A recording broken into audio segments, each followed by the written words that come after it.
வணக்கங்க. நேற்று last video வந்து உங்களுக்கு வந்து சுடிதார் கட் பண்ணுறது எப்படின்றத கட் பண்ணி காமிச்சேன். இப்போ இந்த வீடியோவில் வந்து அது எப்படி தைக்கணுன்றதை நான் உங்களுக்கு சிம்பிளாக எப்படி தைக்கலாம் அப்படின்றத காமிச்சு விட்டுறேன். ஓகேங்களா? பார்க்கலாம் வாங்க.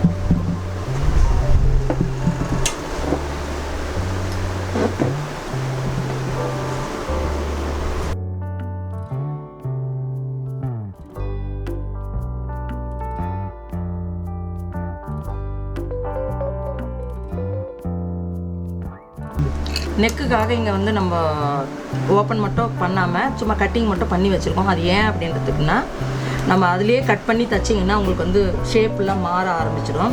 அந்த மாதிரி தைக்காமல் உங்களுக்கு அழகாக ஷேப் வரணும்னு நினச்சிங்கன்னா அங்கே என்ன மெஷர்மெண்ட் நம்ம கொடுத்துருக்கோமோ அந்த 2.5 கரெக்டாக இந்த பீஸ்லேயும் அதே மாதிரி மார்க் பண்ணிக்கோங்க. எக்ஸ்ட்ரா பீஸில் மார்க் பண்ணிவிட்டு அதுக்கப்புறம் நெக்கோட ஷேப்லாம் இதில் வரைஞ்சி கட் பண்ணிக்கோங்க. நெக்கோட ஷேப் பார்த்தீங்கன்னா ஃப்ரண்ட்டுக்கு 5.5, பேக்குக்கு 5 வச்சுருக்கேன். வச்சுட்டு அப்படியே லைட்டாக ஒரு ஷேப் கொடுத்துருவேன்.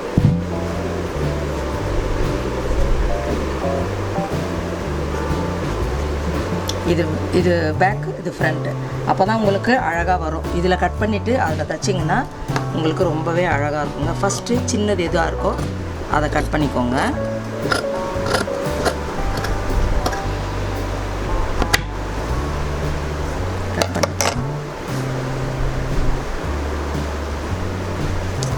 ஒரு பீஸ் எடுத்துகிட்டு அதுக்கப்புறம் ஃப்ரண்ட் ஒன்று பேக் ஒன்று வெட்டணும் இல்லைங்களா, அதுக்காக இது ஃப்ரண்ட்டு, கொஞ்சம் பெருசாக இருக்கிறது ஃப்ரண்ட்.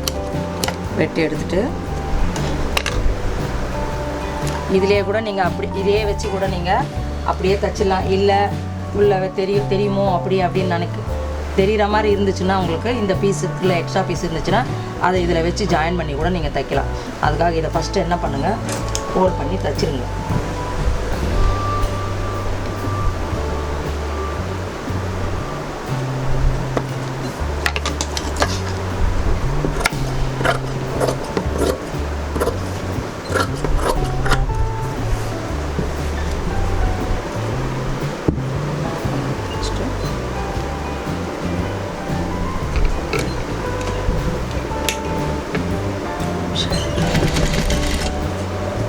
சும்மா ஒரு ஃபோல்டு.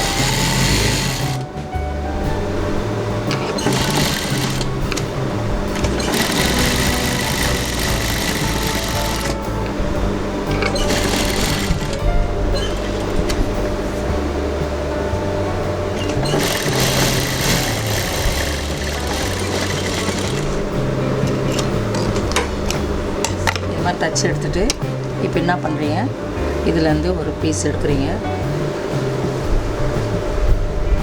அதே மாதிரி இந்த டாப் மேல் பீஸ் இருக்குங்க இல்லையா, அதுலேருந்து ஒன்று எடுக்கிறீங்க. அதுலேருந்து அந்த 2 பீஸையும் தனியாக எடுத்து வச்சுருங்க. ஒன்று எடுத்துக்கிட்டு ரைட் சைடு ராங் சைடு பார்த்துக்கோங்க.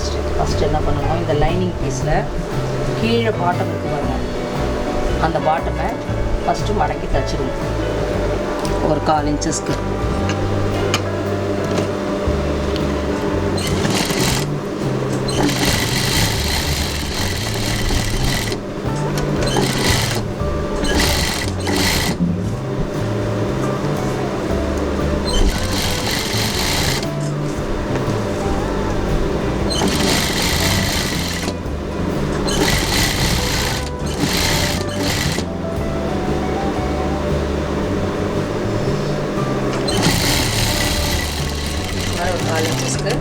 மடக்கி தச்சிடுங்க. தச்சுட்டு இந்த பீஸை பிரித்து போட்டு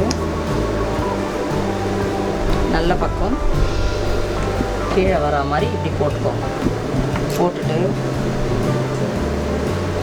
எல்லாத்தையும் இந்த ரைட் சைட் ராங் சைட் அதை பார்த்து கரெக்ட் பண்ணிக்கோங்க. அதே மாதிரி இந்த கட்டிங்லலாம் ஒன்றா வச்சுட்டு அப்படியே வாங்க. இந்த கட்டிங் ஒன்றா தெரியும் பார்த்துக்கோங்க. அந்த கட்டிங்லேருந்து அப்படியே ஸ்டார்ட் பண்ணுங்க. இல்லை இங்கேருந்து கூட ஸ்டார்ட் பண்ணுங்க. ஃபுல்லாகவே உங்களுக்கு வழிக்கும். ஃபஸ்ட்டு புதுசாக தைக்கிறீங்க அப்படின்றவங்க இந்த பிடிச்சிக்கோங்க. பிடிச்சிட்டு இந்த இடத்துலேருந்து எங்கேருந்து நம்ம எக்ஸ்ட்ரா விட்டுருக்கோம் இல்லைங்களா, அதை விட்டுட்டு கரெக்டாக இதை மட்டும் இங்கேருந்து ஒரு அவுட்டர் ஓரமாக அப்படியே போட்டுட்டே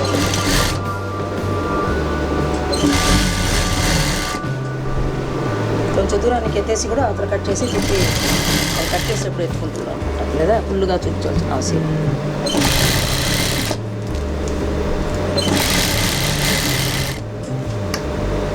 கரெக்டாக வச்சுக்கோங்க.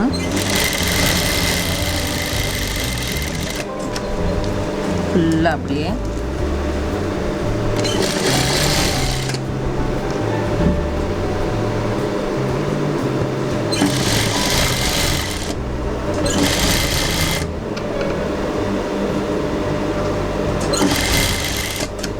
அதே மாதிரி இந்த கட்டிங் எல்லாம் ஒன்றா வச்சுட்டு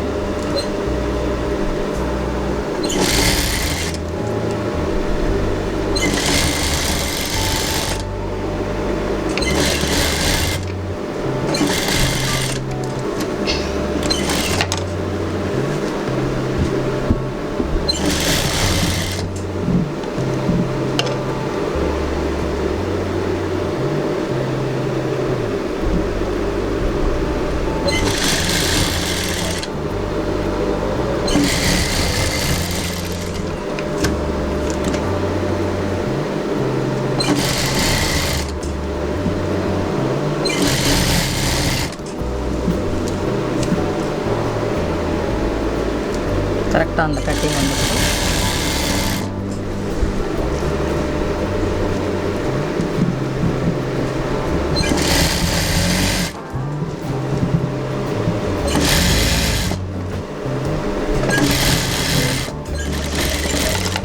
இந்த மாதிரி தச்சு எடுத்துருங்க.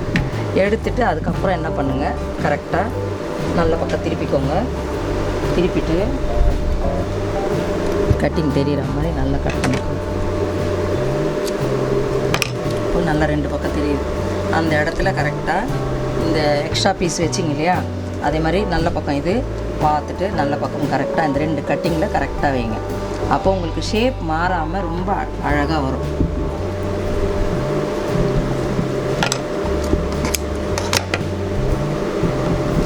கரெக்டாக அந்த கட்டிங்கில் வச்சுட்டு 1/4 இன்ச்சு தான் அப்படியே இந்த சென்டர் கரெக்டாக மார்க் பண்ணுங்க.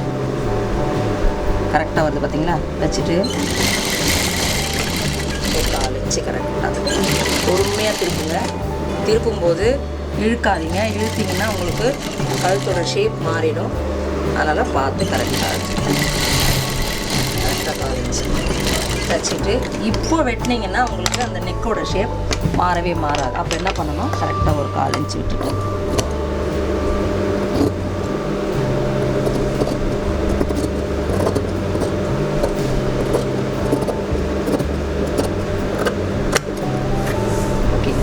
இந்த ஷேப் வந்து திரும்புறதுக்காக இந்த ரவுண்ட் ஷேப் கொடுத்துருக்கீங்க பாருங்கள், அந்த இடத்துலலாம் சின்னதாக ஒரு கட்டிங் கொடுத்துட்டிங்கன்னா உங்களுக்கு அந்த பீஸ் திரும்புறதுக்கு ரொம்ப ஈஸியாக இருக்கும். அதுக்காக தான்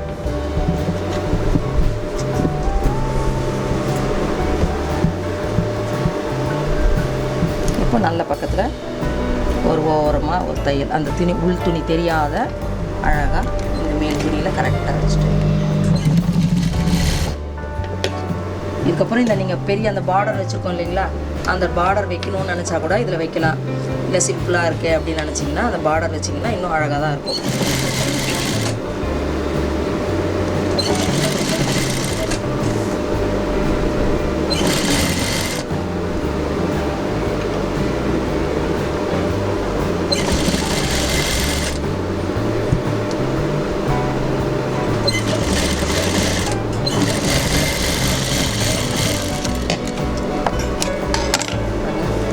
நம்ம என்ன நெக்கு வரைஞ்சோமோ அந்த நெக் அழகாக அந்த சுருக்குங்கிறதும் எல்லாமே உங்களுக்கு அழகாக வரும்.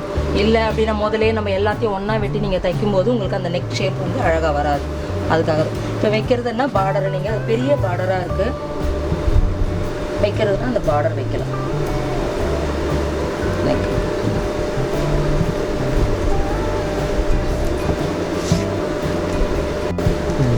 இந்த ஆரஞ்சு மட்டும் தெரிகிற மாதிரி வச்சு இந்த பார்டர் பீஸை ஒரு ஓரமாக ஒரு தையல் போட்டுருங்க.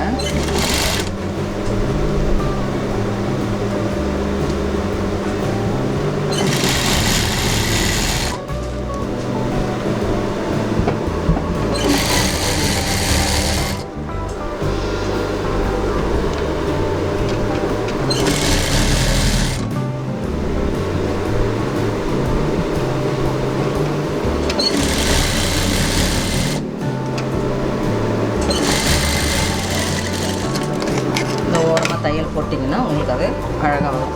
இப்போ என்ன பண்ணணும் அப்படின்னு பார்த்தீங்கன்னா, இந்த ரவுண்ட் ஷேப்பில் கரெக்டாக இந்த பார்டரை வைக்கணும். ரவுண்ட் ஷேப்புக்குன்னு வரும்போது உங்களுக்கு என்ன ஆகும்னா, இந்த இடத்துல திரும்புறதுக்கு கொஞ்சம் கஷ்டமாக இருக்கும். அப்போ என்ன பண்ணணும்னா, சின்ன சின்ன ஃப்ளீட்ஸுங்களை வைக்க வேண்டியது வரும். இந்த ஷேப்பு கிட்ட மட்டும் வச்சுட்டிங்கன்னா உங்களுக்கு அழகாக திரும்பிடும். அது மாதிரி திருப்பிட்டு வைக்கணும்.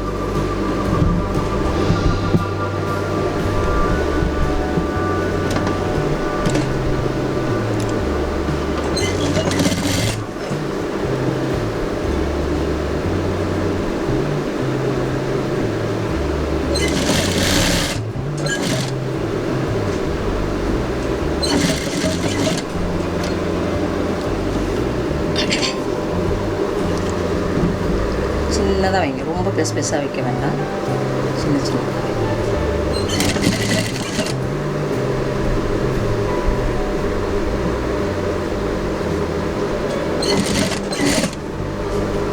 வச்சுட்டு இங்கே தைக்கும்போது கரெக்ட். அப்போ இங்கே வந்து என்ன பண்ணணும் அப்படின்னு பார்த்தீங்கன்னா, இது இப்படி விரிச்சா மாதிரி வச்சு ஒரு சும்மா சின்ன சின்ன ஒரு தையல் நம்ம போடுறோம்.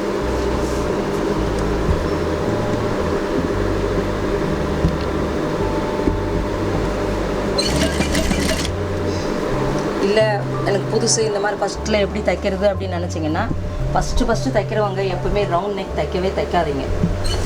பா நெக் வச்சு தைச்சிங்கன்னா உங்களுக்கு ஈஸியாக இருக்கும் தைக்கிறதுக்கு.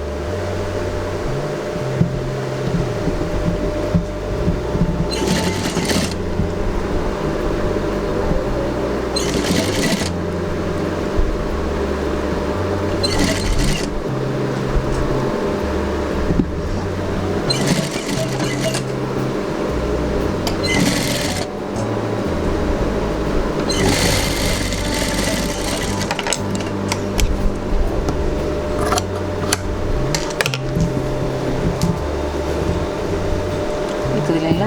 இப்போ நம்ம என்ன பண்ணணும், இப்போ இங்கே கீழே வந்து இந்த பார்டர் தேவையில்லைன்னா கூட பரவாயில்ல வச்சுட்டு இதை வந்து இங்கே இந்த இடத்துல அப்படியே ஃப்ளாட் பண்ணணும். ஃப்ளாட் பண்ணோன்னா ஃபஸ்ட்டு அங்கெல்லாம் ஒரு தையல், இந்த ஃப்ளீட்ஸுங்களை எல்லாத்தையும் இந்த மாதிரி ஒரு ஃப்ளாட்டாக ஒரு தையல் அப்படியே போட்டுகிட்டே வந்துடுங்க. அப்போ அழகாக இருக்கும் உங்களுக்கு. அதோட நிறுத்தி வச்சு